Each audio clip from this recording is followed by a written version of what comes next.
O único problema é o pessoal deixar de vir para a igreja, porque Deus depois vai me dar a oportunidade lá e eu não vou saber falar nada. Vai ser melhor do que a revelação. Mas Deus é maravilhoso. Aleluia. Amém? Eu queria que os irmãos abrissem a palavra do Senhor no livro de Provérbios, capítulo 31. Lembrando os irmãos que o mês de março foi o mês das mulheres, é verdade?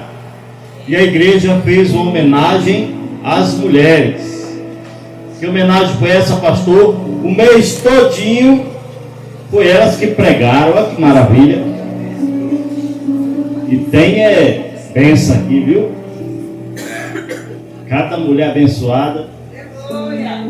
A gente ficou com vergonha do Diego. Uma mulher dura. Só que eu não vou deixar barato. Eu vou homenagear também as mulheres. É verdade? Porque elas merecem. Olha aí. E para começar, vamos dar uma salva de palmas para as mulheres maravilhosas, crentes fervorosas, mulheres de Deus. Vocês são bênçãos para nós. O que seria do homem se não fosse vocês? Ainda que Adão nasceu primeiro, mas ele ficou esperando. Ele está faltando alguma coisa. Aí Deus diz: eu sei o que está faltando, uma companheira. É verdade? Existe um jargão não. Algumas pessoas dizem que a mulher ela anda atrás do homem, né? Que o homem fica na frente e a mulher atrás. Aí algumas pessoas defenderam isso, bicho. Não, a mulher tem que ficar do lado. Eu discordo. Ixi, não joga pedra não. Sabe por quê? Porque Deus colocou o homem para proteger a mulher. E protegendo a mulher, ele vai na frente, bicho. Aleluia. O líder tribal dos tempos passados, hoje não, hoje tem, mulher tem um carro, aí pega o carro, sai sozinha. Mas quando a coisa aperta lá, liga para quem? Ô, vem cá que o negócio apertou. O líder tribal, ele tinha, segundo a tradição, bispo, cuidar da família.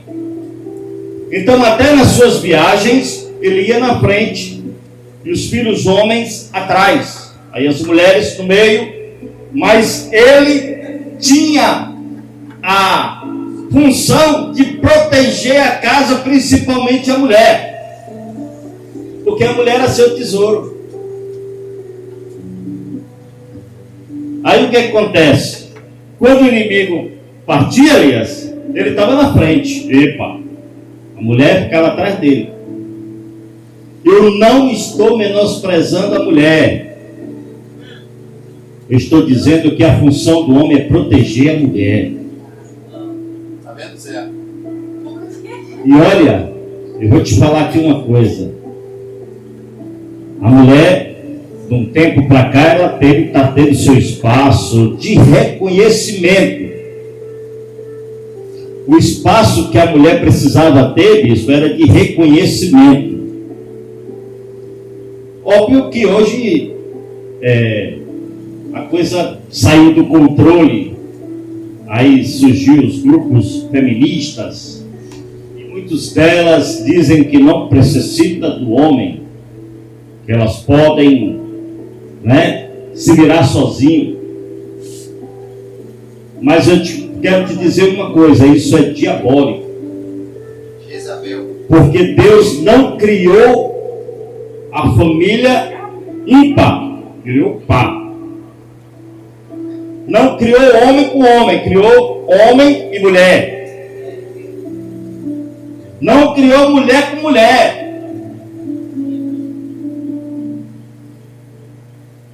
bíblica. Bíblia. É bíblico isso. Pastor, o senhor não tem medo de quê? De dizer a verdade? Por isso que vocês são maravilhosas. Sabe por quê? Porque vocês são mulheres de Deus.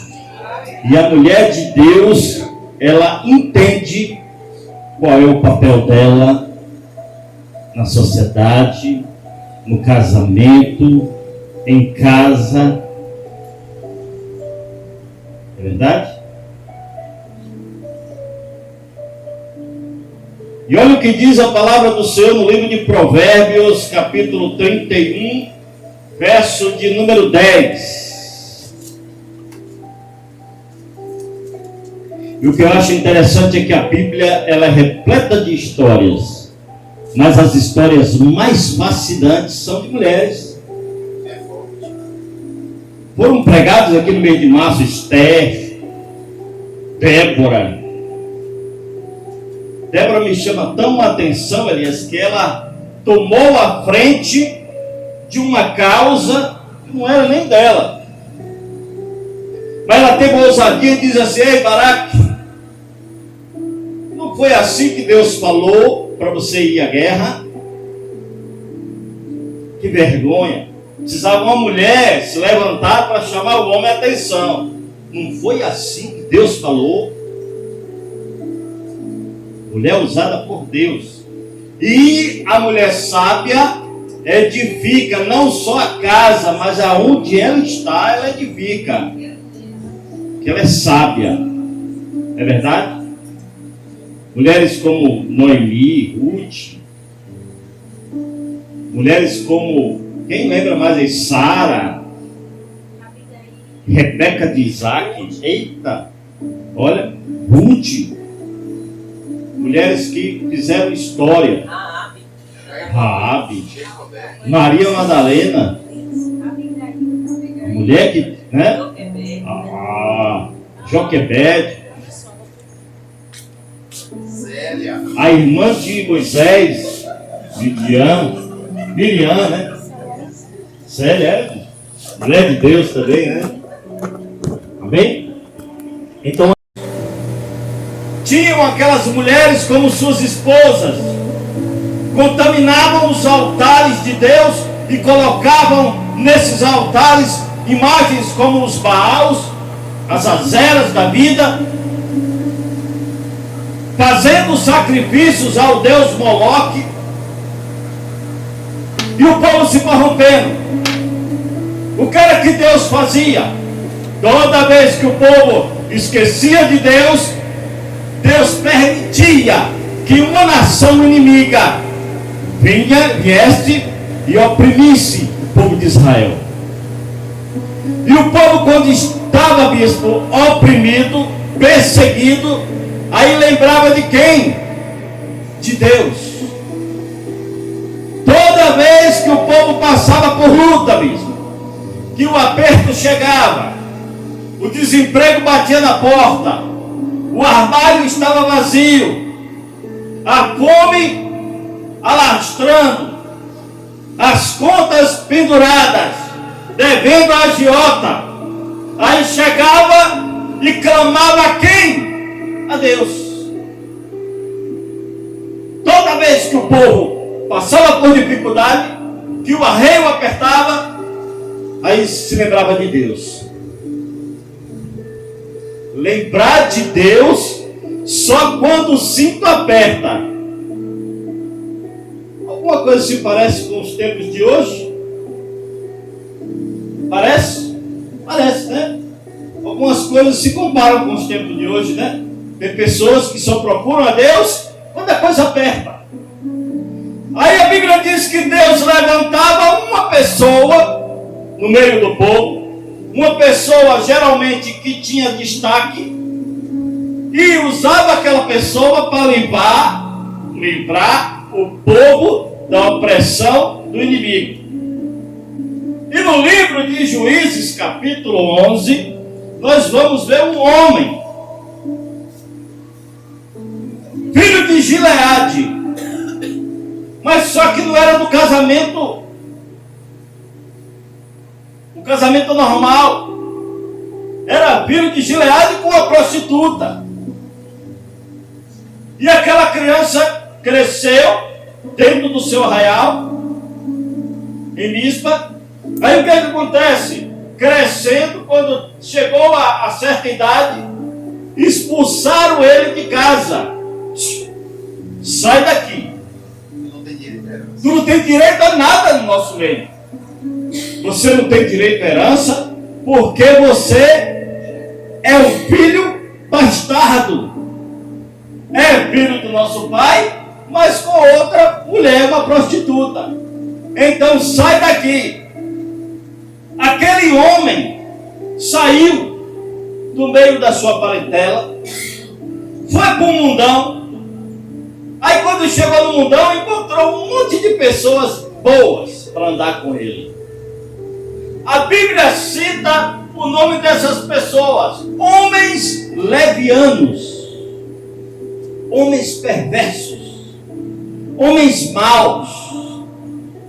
E aí o que acontece? Começou a andar com esse homem.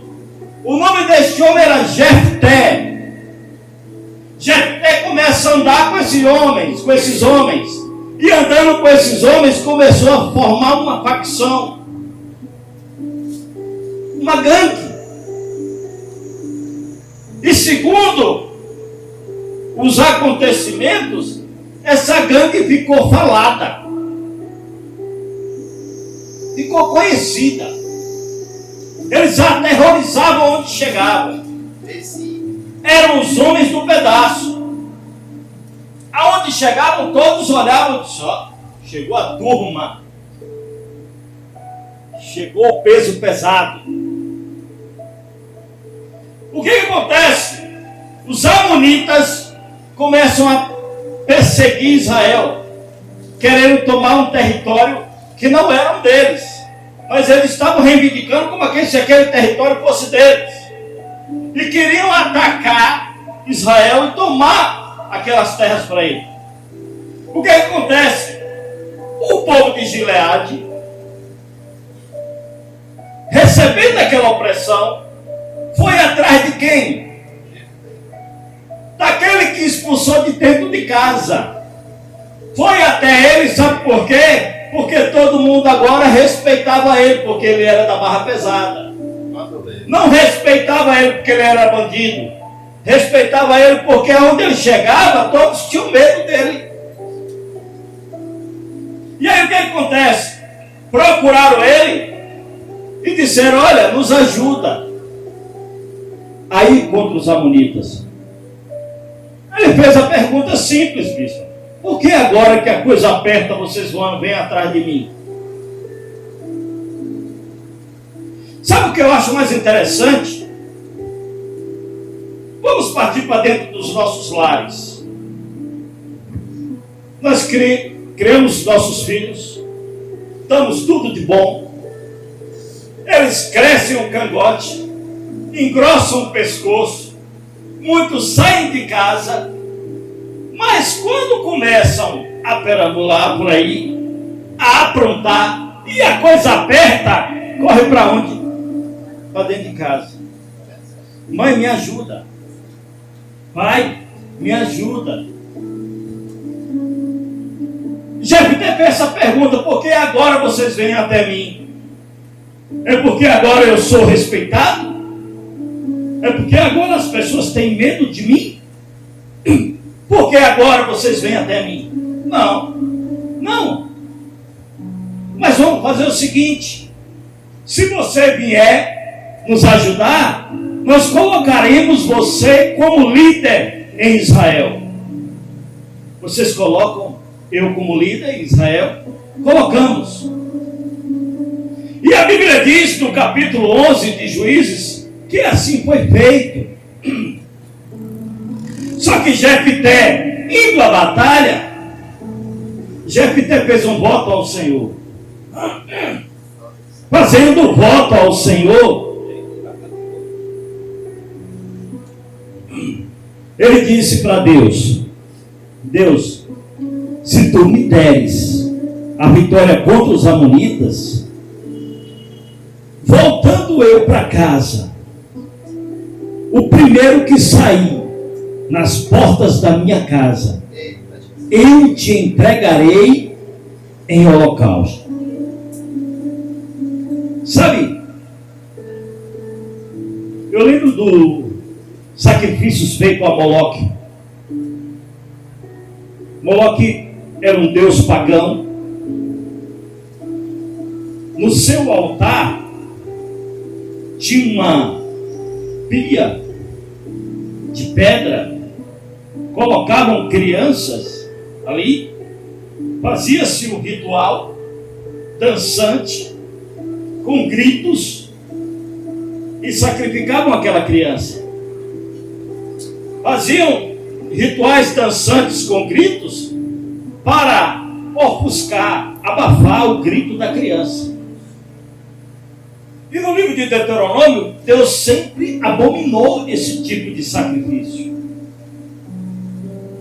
E tem hora que eu fico perguntando, bispo, como é que Deus aceitou esse tipo de sacrifício vindo de um homem que era bandido, que era maderneiro, mas a Bíblia diz que o Espírito de Deus desceu sobre ele, um espírito de coragem, e usou ele para libertar o povo de Israel das mãos dos amonitas. Igreja, muitos assuntos bíblicos requerem da presença do Espírito Santo para que nós viéssemos a entender. Porque existem coisas que no momento você não entende. Existem coisas que acontecem em nossas vidas que nós não entendemos. Mas um dia o Espírito Santo de Deus vai nos dar a revelação, o porquê aquilo aconteceu na minha ou na tua vida. O problema é que muitas vezes nós queremos o já, queremos saber agora, queremos entender por que está acontecendo. Não, Deus, por que está acontecendo isso? E às vezes você deita e o Espírito Santo começa a fazer a viagem lá na tua mente. Aí tu lembra de algo que tu prometeu para Deus lá quando tu era no início da tua fé. Tu prometeu algo para Deus. Tu prometeu para Deus que não se misturaria com ninguém do mundão. Tu prometeu para Deus que a tua esposa ou teu marido seria da igreja. Mas isso não se cumpriu na tua vida. Tu foi lá fora, pegou uma do mundo ou um do mundo e ainda disse assim: não, mas eu vou levar para a igreja. Aí muitas vezes hoje está atormentado, atribulado, o marido é um sufoco, a mulher é atribulada, e muitas vezes reclama, mas não sabe que no passado, no início da tua fé, tu abriu a tua boca e prometeu uma coisa para Deus. E a Bíblia diz que se fizeres um voto ao Senhor, não tarde em cumprir. O voto foi simples. O que sair dentro da minha casa, eu fico imaginando, bispo, será que ele pensou que era um carneirinho que vinha pulando? Oh, Jefité chegou. Ou será que ele pensou que era aquele caseiro atribulado que ele tinha? Ou algum amigo leviano que ia receber? Oh, eu vim te receber. Não. Quem sai das portas de sua casa? Sua filha. A Bíblia diz que era a única filha. Eu lembrei da história de Isaac. Abraão, eu quero teu filho, o único que tu tem. A Bíblia diz que quando Jefté abre os olhos, que vê a sua filha com a dupes na mão, tocando pandeiro, alegre ao encontro dele, ele desfalece. Sabe por quê? Porque quando ele fez um voto a Deus, ele não analisou isso. Ele se precipitou. Ele não parou para pensar: e se for minha filha? O que eu vou fazer? O que eu acho interessante é que quando a criança, a jovem, chega até ele e vê ele esmorecido, pergunta para ele: o que foi, meu pai? Ele abre o jogo: não, sabe o que foi? É que eu prometi para Deus que se ele me entregasse os amonitas nas minhas mãos, o primeiro que saísse das portas da minha casa ao meu encontro, eu entregaria a ele em sacrifício. Algumas pessoas dizem que não foi sacrifício humano, bicho, foi sacrifício religioso. Mas a Bíblia, ela é clara, e eu não vou duvidar da Bíblia. Ela diz que eu entregarei em holocausto, e quando a Bíblia fala de holocausto, se fala de sacrifício de sangue.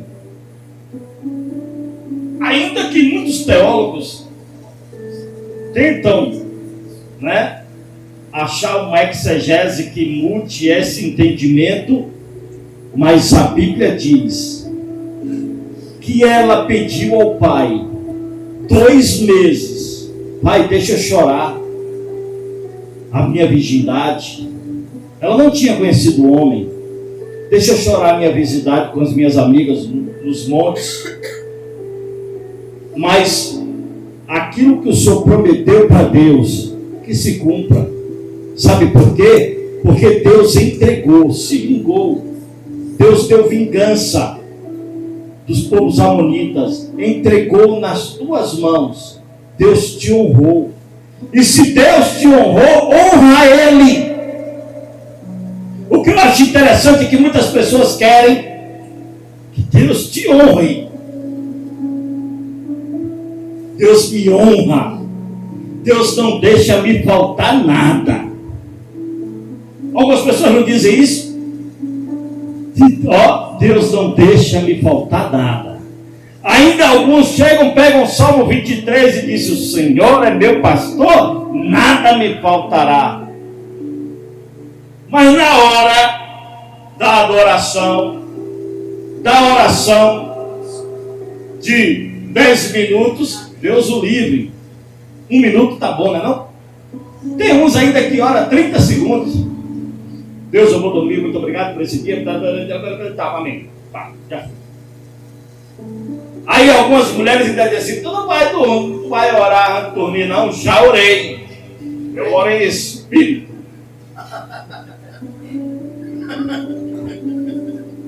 É porque tem mulher que fica vigiando o homem. Tu não vai orar não, é? Vou contar ao bispo que tu não ora.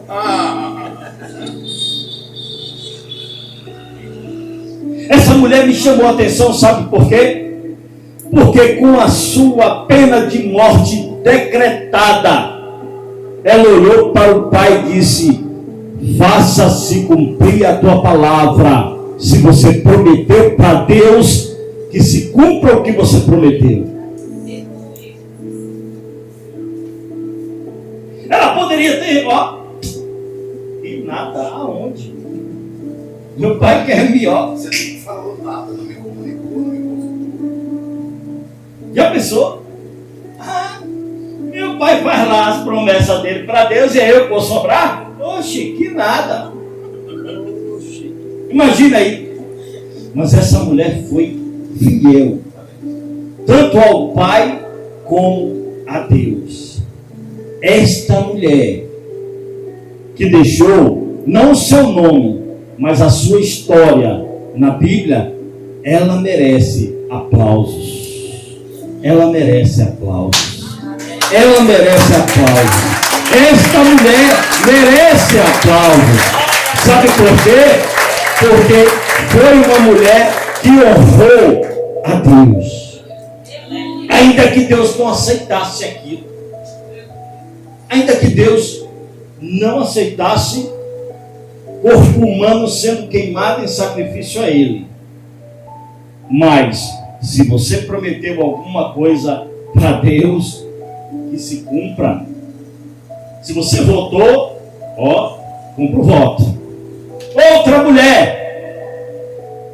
Essa também, a sua história é maravilhosa. O que eu acho interessante, que foi até comentada na escola bíblica aqui sobre essa mulher. Essa mulher, ela está no livro de 1 Samuel, capítulo 25. No período que Davi estava fugindo de Saul.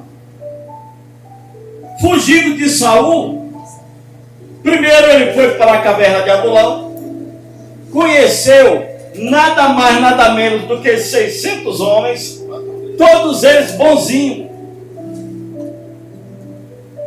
Homem de Deus. E tem crente indo para a caverna de Adulão. Tem? Tem. Olha aí. E está voltando pior do que eu era. Todos na escola para ser padre. Maravilha. Era um seminário. A Bíblia diz que eram homens terríveis. Homens fugitivos. O bando de Lampião perdia longe. Davi se encontra com esses 600 homens. Obviamente, reconheceram Davi. Fica no nosso meio, que agora nós somos teus súditos. Você, Davi, vai nos liderar. Saul perseguiu Davi. Davi foge, anda na região de Adulão, sobe ao sul, na península do Sinai, no deserto de Parã. Quando chega no deserto de Parã, vê um movimento de pastores de ovelha na época da tosquia.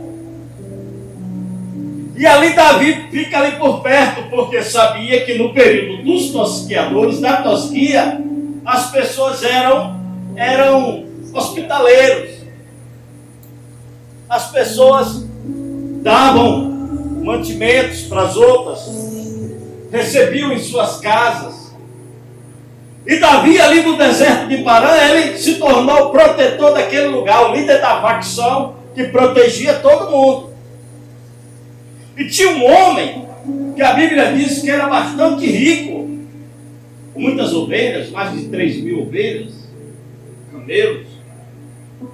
E esse homem se chamava Nabal.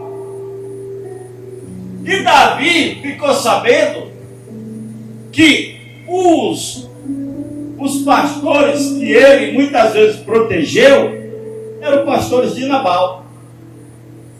Aí o que é que Davi fez? Chamou uns homens, vai até Nabal, a coisa está apertando aqui, é 600 bocas para comer.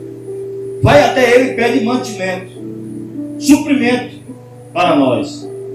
E fala para ele, olha, está lá no livro de 1 Samuel, capítulo 25. Depois o irmão pode até conferir se o pastor Alex está falando a verdade ou não. Aí o que acontece? Chega para ele e diz assim, olha, Davi,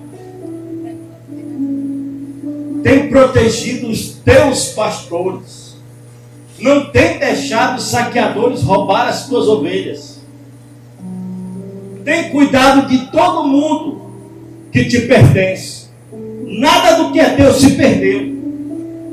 Agora, ajuda ele está pedindo suprimento, mantimentos. Nabal olha para ele e diz assim, quem é Davi? Quem é o filho de Jessé?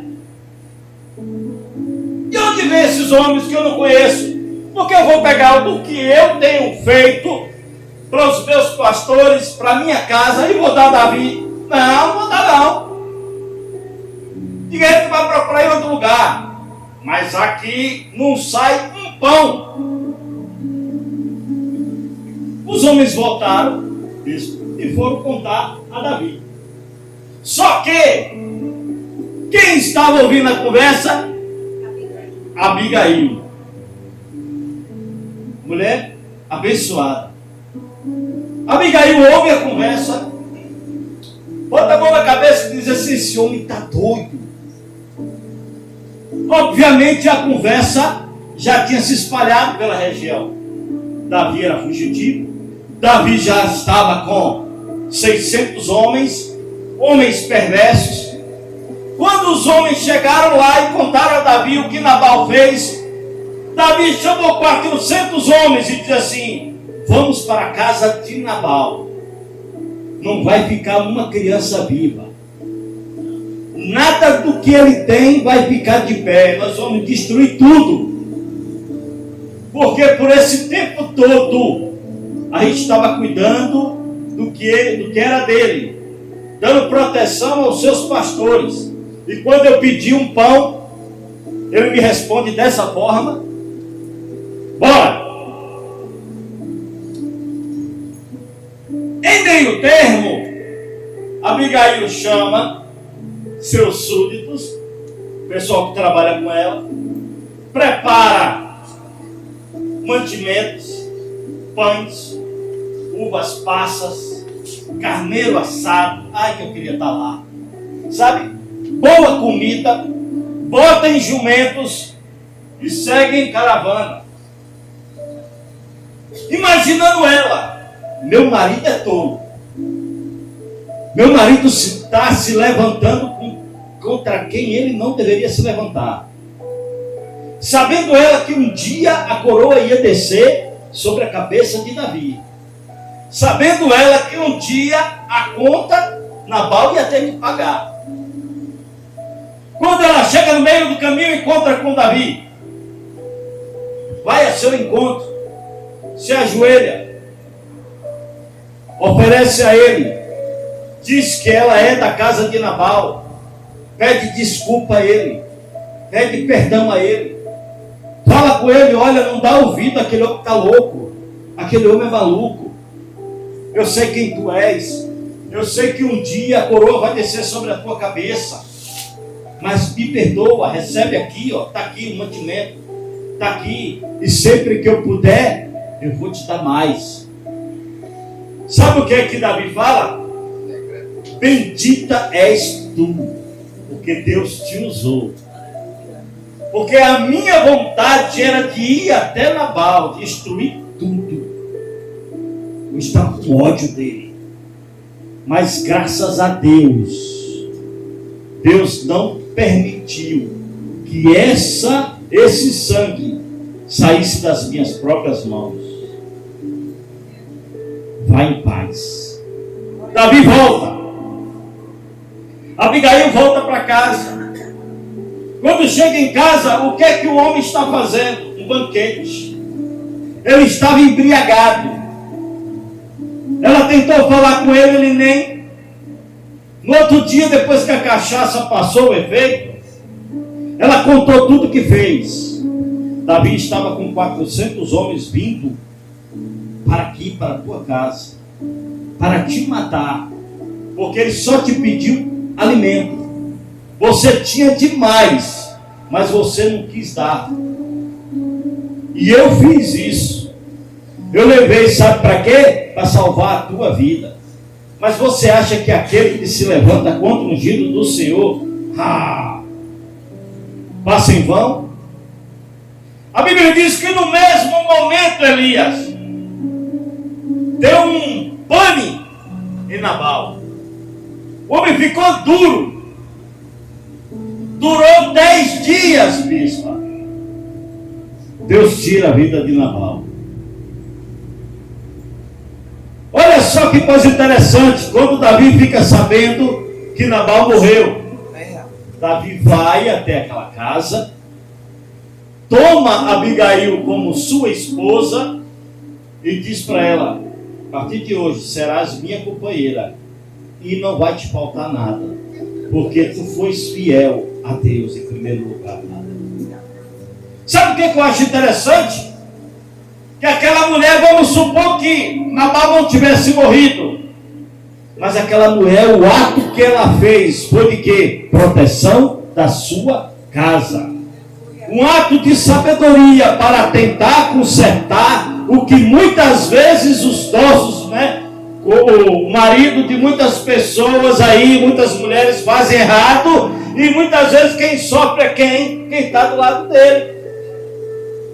Quantas vezes eu fiz coisas erradas e a conta chegava, sofria quem? Eu só? Não, toda a minha casa. E quando nós temos um companheiro ou uma companheira sábia, que sabe dar lugar ao Espírito Santo de Deus, a coisa muda. Por isso eu digo, Abigail, ela merece os nossos aplausos. Aleluia! A história maravilhosa. Mas você acha que para por aí? Falei de uma filha, falei de uma esposa, agora eu vou falar de uma mãe. O que eu acho interessante é que o amor de Deus, ele é comparado com o amor de mãe. E a Bíblia diz, pode uma mãe esquecer do filho que amamenta? A Bíblia diz no livro de 2 Samuel, capítulo 21, que houve fome de 3 anos, nos tempos em que Davi era rei. 3 anos consecutivos, nada tinha sobre a terra, gado morrendo, ovelhas morrendo, plantação morrendo. Algumas catástrofes muitas vezes acontecem porque tem um motivo. Davi clama a Deus e diz: Senhor, o que é que está acontecendo?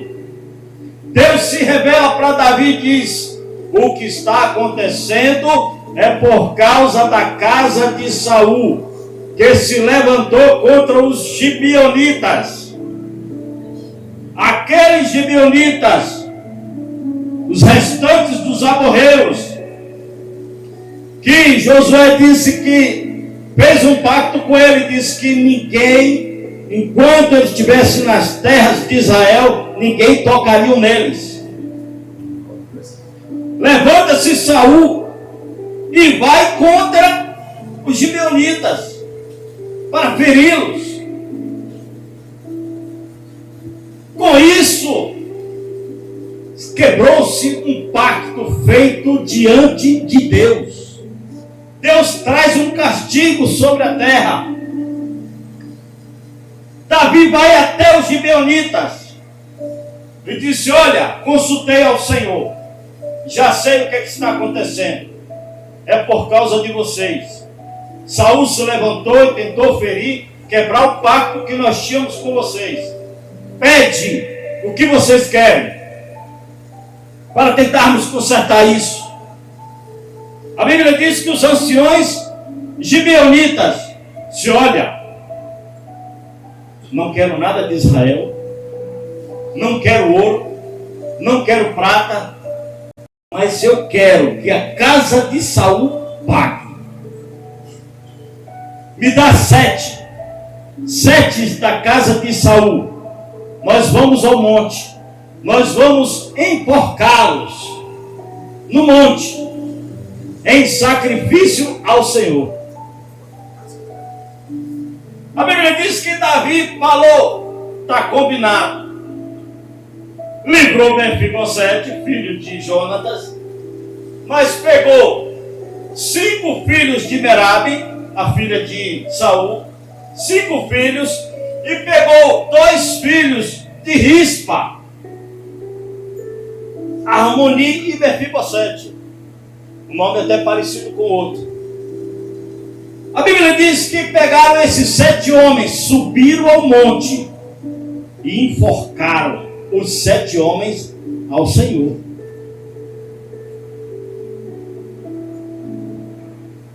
A Bíblia conta que a mãe, Rispa,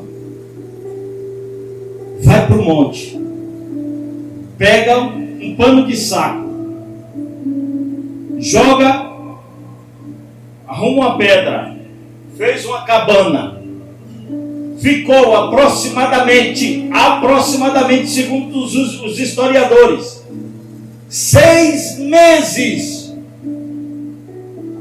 não deixava as aves dos céus comer aqueles corpos durante o dia, e durante a noite não deixava as bestas do campo vir se alimentar com aqueles corpos. Não podia tirar os corpos, porque aqueles corpos tinham que ficar expostos até o cumprimento do sacrifício, que era como? A chuva tinha que descer. Do início da ceifa, é normal só chover 6 meses depois, segundo a tradição judaica. Então aquela mulher ficou velando aqueles corpos durante 6 meses. Uma mãe, olhando para os seus filhos enforcados. O que se passava na mente dela? O que é que meus filhos têm a ver com o problema dos outros? Você já percebeu que muitas vezes a família paga pelos erros que os filhos pagam pelos erros dos pais? Vocês já perceberam que a esposa paga muitas vezes pelos erros do marido?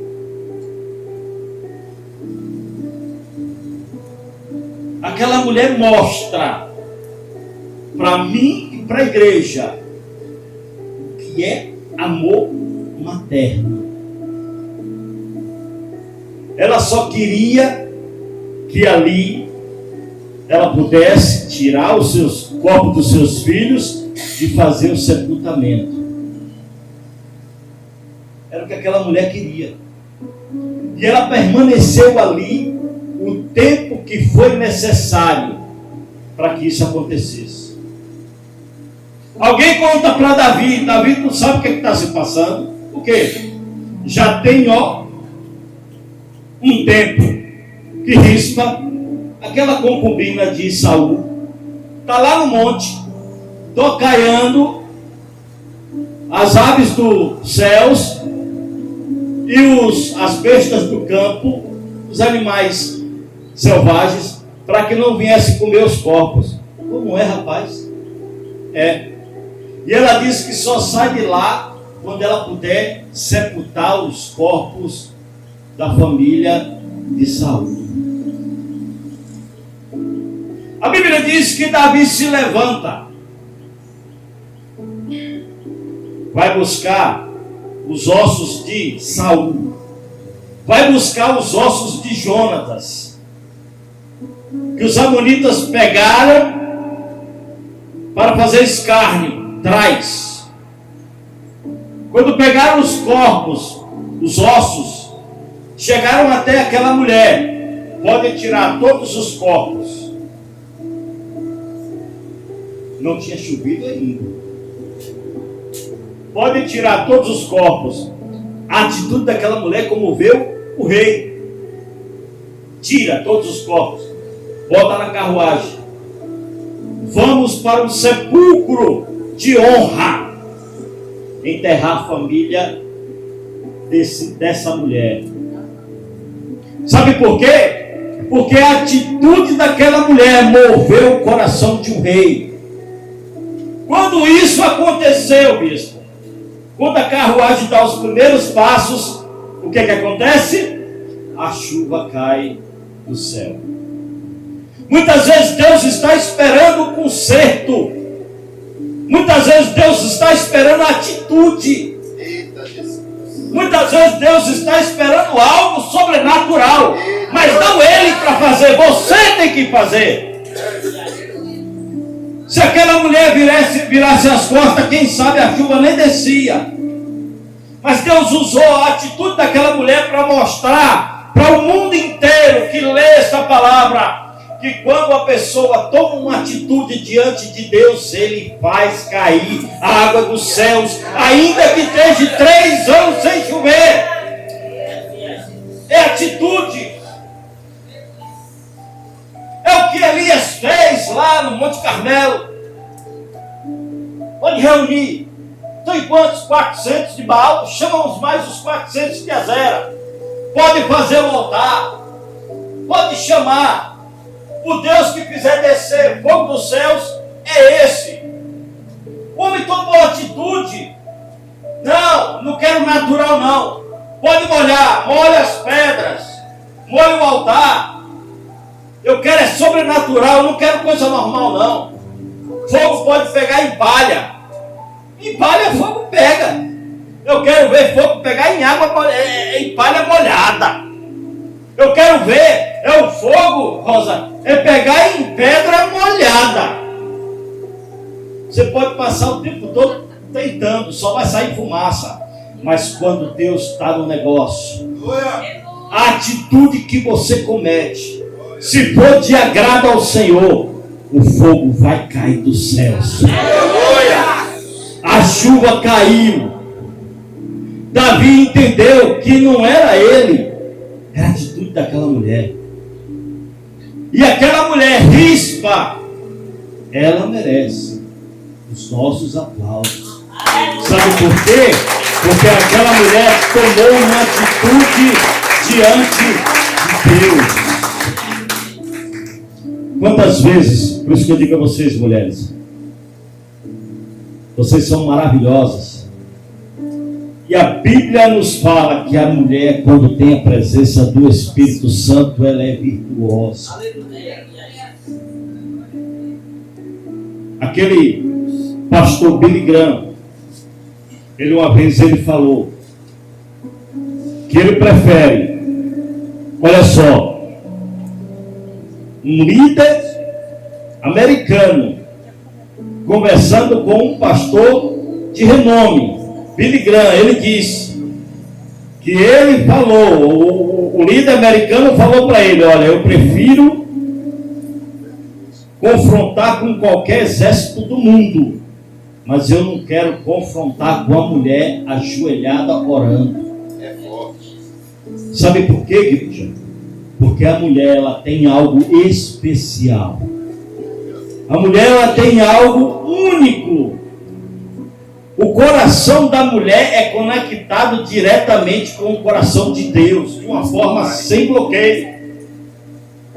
A mulher, ela é mais aquebrantada. A mulher, ela é sentimental. O homem é mais bruto. Não é? O homem, para arrancar um choro para descer uma lágrima do homem, dá trabalho. A mulher, ela tem um coração mais sensível.